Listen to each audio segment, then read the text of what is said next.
الحمد لله الغني الحميد الجواد الكريم مبتدئ النعم ومتممها ودافع البلايا ورافعها، والصلاة والسلام على محمد عبد الله ورسوله. عن سمرة بن جندب قال رسول الله صلى الله عليه وسلم: البسوا البياض فإنها أطهر وأطيب وكفنوا فيها موتاكم. اللباس نعمة من نعم الله سبحانه وتعالى، والذي امتن الله بها على عباده، وشرع لهم ما يستر عوراتهم ويكون لهم سترا وجمالا بدلا من قبح العري وشناعته. فمن فوائد اللباس حفظ الجسد، فهناك سرابيل تقي من حر الصيف، وسرابيل تقي من برد الشتاء. وفي القتال يحتاج الإنسان إلى لباس لاتقاء السلاح. ومن فوائد اللباس دفع الأذى الذي يشمل ما يكون في الحرب والجو وغيره. ومن فوائد اللباس حصول الزينة والتجمل. وفي هذا الحديث الشريف يرغبنا الرسول صلى الله عليه وسلم في لبس البياض من الثياب واللباس، فيقول عليه الصلاة والسلام: البسوا البياض فإنها أطهر وأطيب وكفنوا فيها موتاكم. فاللون الأبيض أطهر لأنه يطهر أي نجاسة تعلق بالثوب، فيسهل على المسلم تطهيره. وهو أطيب لأنه يشع أجواء الهدوء والراحة. فأراد رسول الله عليه الصلاة والسلام أن يجعل شكل المسلم مألوفا مقبولا من الجميع، ولأن اللباس الأبيض خاصة في التجمعات الكبرى كصلاة الجمعة والأعياد أمر يدفع إلى السرور والراحة، وهو في النهاية تقليد لرسول الله صلى الله عليه وسلم واتباع لسنته. ولذلك كان رسول الله صلى الله عليه وسلم يدعو ربه فيقول: اللهم نقني من الخطايا كما ينقى الثوب الأبيض من الدنس. والأصل في اللباس الحل بجميع الأنواع، لأن الله خلق لعباده حاجاتهم من أنواع اللباس، كما جاء مصرحا به في قوله تعالى: يا بني آدم قد أنزلنا عليكم لباسا يواري سوآتكم وريشا، يعني عوراتكم. ولباس التقوى ذلك خير، ذلك من آيات الله لعلهم يذكرون. وقال جل وعلا: وجعل لكم سرابيل تقيكم الحر، يعني البرد، وسرابيل تقيكم بأسكم. فأذن الله تعالى لعباده في اللباس ما تنبت لهم الأرض من أصفر وأحمر وأسود وأخضر، ومما يصنعون من الدروع من الحديد للحرب، وغير ذلك مما يحتاجون إليه من الجلود كالنعال، ومن الصوف، ومن الوبر، ومن الشعر، ومن غير ذلك. ولكن دلت الأحاديث على أن البياض أفضل. وقد ثبت عنه صلى الله عليه وسلم أنه لبس الأحمر وله قبة حمراء، وجاء عنه أنه دخل مكة بعمامة سوداء. والأمر في هذا واسع، ولكن ليس للرجال التشبه بالنساء، وليس للنساء التشبه بالرجال. وكذلك ليس للمسلم أن يلبس لباس الكفار، بل يجب الحذر من مشابهة الكفرة ومشابهة النساء. أما الألوان فلا حرج فيها. واللباس تعتريه الأحكام الشرعية الخمسة، فمنه ما هو فرض، ومنه ما هو مندوب، ومنه ما هو مكروه، ومنه ما هو محرم. فالفرض من اللباس ما يستر العورة ويدفع الحر والبرد، بحيث إذا لم يلبسه الإنسان تضرر، ففي هذه الحالة يكون لباسه عليه واجبا.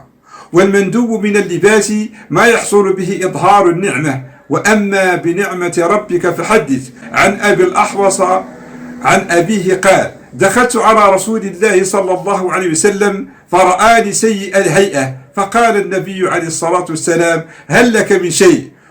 قلت: نعم، من كل المال قد آتاني الله. فقال: إذا كان لك مال فلير عليك. ومن المندوب أيضا اللباس للتزين في الجمع والأعياد ومجامع الناس. فعن عائشة أن النبي صلى الله عليه وسلم خطب الناس يوم الجمعة فرأى عليهم ثياب النمار، فقال رسول الله صلى الله عليه وسلم: ما على أحدكم إن وجد سعة أن يتخذ ثوبين لجمعته سوى ثوبي مهنته. وثياب النمار هي ثياب مخططة من الصوف، ويبدو أنها كانت رديئة أو غير نظيفة. وأما المكروه من اللباس فهو ما يكون مظنة التكبر أو ما قد يؤدي إليه، وما فيه إنفاق مال كثير بدون فائدة. ففي صحيح البخاري قال النبي صلى الله عليه وسلم: كلوا واشربوا والبسوا وتصدقوا في غير إسراف ولا مخيلة. وقال ابن عباس رضي الله عنه: كل ما شئت والبس ما شئت، ما أخطأتك اثنتان، صرف أو مخيلة، والمخيلة هي الكبر. وعن عبد الله بن عمرو رضي الله عنهما قال: قلت يا رسول الله، أمن الكبر أن تكون لي حلة فألبسها؟ قال: لا. قلت: أمن الكبر أن تكون لي راحلة فأركبها؟ قال: لا. قلت: أمن الكبر أن أصنع طعاما فأدعو أصحابي؟ قال: لا. الكبر أن تسفه الحق وتغمض الناس.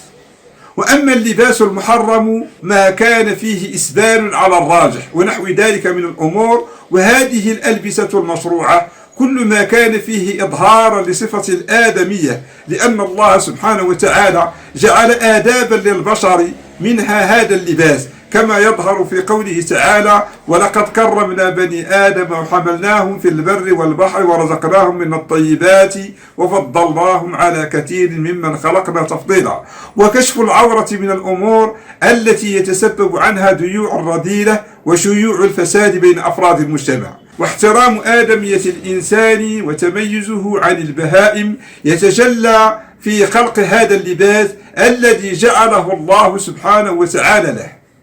أحباب رسول الله، وأما بالنسبة لهديه صلى الله عليه وسلم في اللباس، فإنه كان يلبس ما تيسر من اللباس من الصوف تارة، والقطن تارة، والكتان تارة، ولبس الجبة، ولبس القميص والسراويل والإزار والرداء والخفل والنعل إلى غير ذلك.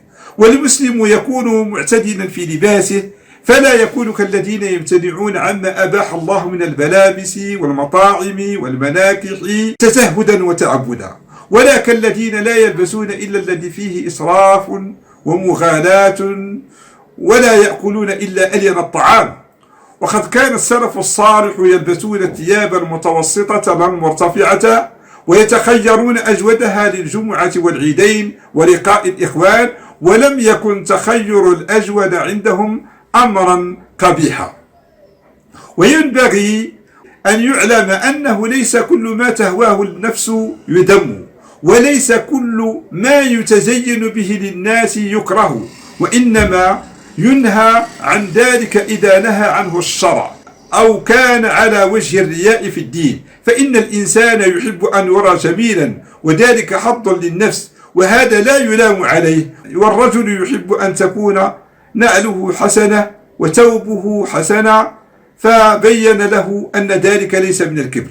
فالنبي صلى الله عليه وسلم كان له حلة يتجمل بها للوفود حين يستقبل الناس، ويأتيه زعماء القبائل المعظمين عند أقوامهم، فكان يحسن لباسه من أجل لقائهم. وعلى قدر اللباس يحبك الناس. فاللهم بيض وجوهنا يوم نلقاك، وخذ بأيدينا إلى الحق والصواب، وصل اللهم وسلم وبارك على سيدنا محمد وعلى آله وصحبه.